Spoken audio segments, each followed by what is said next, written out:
တချို့လူတွေဆွဆွဲနေကြသလိုခရစ္စတီယာနိုရိုနယ်ဒိုကမဒိန်းမှုကိုတကယ်ပဲကျူးလွန်ခဲ့ဘူးလားနဲ့ရိုနယ်ဒိုတရားရင်ဆိုင်ခဲ့ရဘူးလေမဒိန်းမှုတစ်ခုအကြောင်းဒီနေ့လေ့လာကြည့်ကြပါမယ်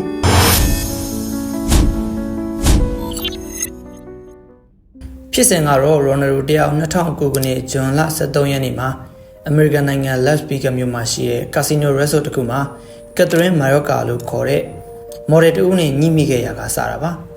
သူတို့နှစ်ယောက်ကအရင်ကတည်းကဘာဆက်ဆံရေးမှလည်းမရှိသလိုရီးစားတွေလည်းမဟုတ်ကြပါဘူးအဲ့ဒီနေ့ညမှာကာစီနိုရုံမှာတွေ့ခဲ့ကြတာပါဒါပေမဲ့လည်းနှစ်ဦးသဘောတူတညတာအတူတူမတ်တက်ရက်ခဲ့ကြတယ်ထင်ပါတယ်အဲ့ကိစ္စဖြစ်ပြီး2009ခုနှစ်မှာပဲမော်ဒယ်မာယော့ကာဘက်ကနေပြီးတော့ရိုနယ်ဒိုကသူ့ရဲ့ penthouse အိတ်ခန်းထဲကိုခေါ်ပြီးတော့ rape လုပ်ခဲ့ပါတယ်ဆိုပြီးတော့တရားစဆွဲခဲ့ပါတယ်ဆရာကြီးတွေလည်းအဲ့တကွက်တော့ခံရတတ်ပါတယ်ရိုနယ်ဒိုဘက်ကတော့ဒီကိစ္စကနှစ်ဦးသဘောတူဖြစ်ပြီးတော့လက်ခုပ်ဆိုတာနှစ်ဖက်တီးမှမြည်တာဆိုပြီးတော့ပြန်လည်ညှင်းဆိုခဲ့ပါတယ်2010ခုနှစ်ရောက်တဲ့အခါမှာတော့ခရစ္စတီယာနိုရိုနယ်ဒိုဘက်ကလည်းဒီကိစ္စနဲ့နာမည်မပြတ်ချင်တာရောတစ်ဖက်ကမော်ဒယ်ကလည်းငွေလိုချင်လို့တရားစွဲရမှန်းသိတဲ့အတွက်ဒီကိစ္စဒီမာရင်ပြီးဖို့ရော်ကြီးပေးပြီးတော့နှစ်ဦးသဘောတူလက်မှတ်ရေးထိုးခဲ့ကြပါတယ်ခရစ္စတီယာနိုရိုနယ်ဒိုကရော်ချင်းငွေအနေနဲ့ဒေါ်လာ3,9500ကိုမော်ဒယ်ဘက်ကိုပေးခဲ့ပြီးတော့နောက်တစ်ခါဒီလိုတရားစွဲတာတွေမလုပ်ဖို့မဟုတ်မမှန်တာတွေမဖောက်ဖို့လျှို့ဝှက်သဘောတူလက်မှတ်ရေးထိုးခဲ့ကြပါတယ်ဒီလိုနဲ့ဒီကိစ္စကခဏငြိမ်းသွားခဲ့ပါတယ်2019ခုနှစ်ရောက်တဲ့အခါမှာတော့ဟက်ကာရီလက်ချက်နဲ့သူတို့လျှို့ဝှက်သဘောတူထားတဲ့အချက်လက်တွေကအပြင်ကိုပေါက်ကြားလာခဲ့ပြန်ပါတယ်အဲ့ဒီချိန်မှာလည်းမော်ဒယ်မာယော့ကာဘက်က2018ခုနှစ်မှာနောက်ထပ်ပြီးတော့တရားပြန်ဆွဲခဲ့ပါတယ်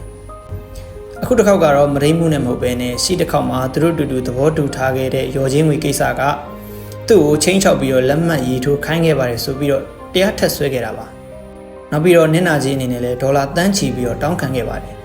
ဒါကြောင့်အမေရိကန်ရဲတပ်ဖွဲ့ဘက်ကလည်း2009ခုနှစ်ကဖြစ်ခဲ့တဲ့ပြဿနာကနေစပြီးတော့ပြန်လည်စုံစမ်းစစ်ဆေးမှုတွေပြုလုပ်ခဲ့ကြပါတယ်ဒီလိုနဲ့2019ခုနှစ်ရောက်တဲ့အခါမှာတော့ရဲတပ်ဖွဲ့ဘက်ကလည်းဘာသက်သေပြစရာမှမတွေ့ရတဲ့အတွက်ဒီအမှုကဆက်ဖွင့်လို့မရခဲ့ပါဘူးနောက်ဆုံး2022ခုနှစ်ဇွန်လကိုရောက်တဲ့အခါမှာတော့အမေရိကန် KI တရားသူကြီးဂျန်နီဖာဒိုဆေးကမော်ဒယ်မာယော့ကာဘက်ကတရားစွဲထားတဲ့အမှုကိုလုံးဝပယ်ချပစ်ခဲ့ပါတယ်ဒါအပြင်မော်ဒယ်မာယော့ကာဘက်ကနေပြီးတော့ရှေ့နေလိုက်ပေးခဲ့တဲ့နာမည်ကြီးရှေ့နေလိုင်လီမတ်စတာဘော့ကိုလည်းမကောင်းတဲ့ရွေးချက်နဲ့တရားလူဘက်ကကူညီပေးခဲ့တဲ့အတွက်တရားပြန်ဆွဲပြီးတော့ဒဏ်ကြေးသတ်မှတ်ခဲ့ပါတယ်ခရစ္စတီယာနိုရိုနယ်ဒိုရဲ့ရှေ့နေအဖွဲ့ကိုမာယော့ကာရဲ့ရှေ့နေအဖွဲ့ဘက်ကနေပြီးတော့ဒေါ်လာ3,300,500နဲ့မှပြန်ပြီးတော့ဒဏ်ကြေးငွေပေးခဲ့ရပါသေးတယ်